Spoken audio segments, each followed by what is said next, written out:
कहा, हे ऋषिवर, मैं दिन रात भोग विलास में लिप्त रहने वाला राजा हूं, परंतु न जाने क्यों मेरे मन को शांति नहीं मिलती।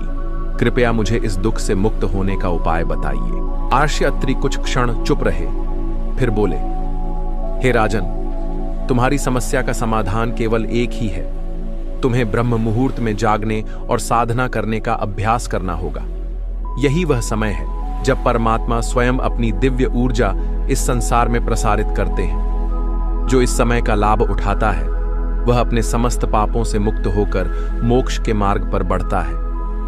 राजा चौंक उठा। उसने पहले कभी इस विषय में नहीं सुना था।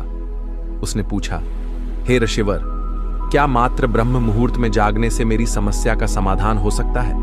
यह कैसे संभव है? ऋषि मुस्कुराए और बोले, राजन, संसार में प्रत्येक वस्तु का एक निश्चित समय होता है। जैसे सूर्योदय से पहले आकाश में हल्की लालिमा प्रकट होती है, वैसे ही आत्मा के जागरण का भी एक समय होता है।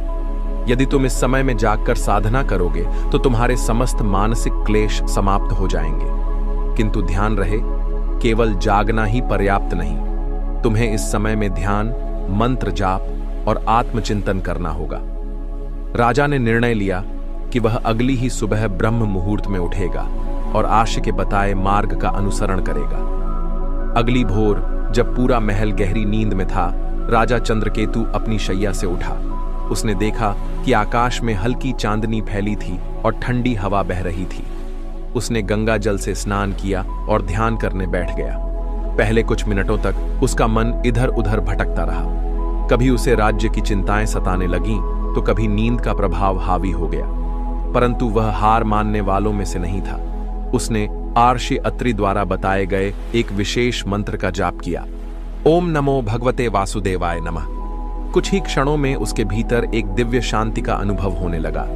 जैसे जैसे वह मंत्र का जाप करता गया, वैसे वैसे उसका चित्त स्थिर होने लगा।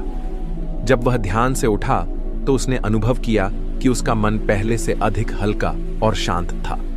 ऐसा प्रतीत हो रहा था जैसे कोई अदृश्य शक्ति उसे स्नेहपूर्वक आलिंगन कर रही हो। राजा अत्यंत प्रसन्न हुआ और अगले दिन पुनः ब्रह्म मुहूर्त में जागने का संकल्प लिया।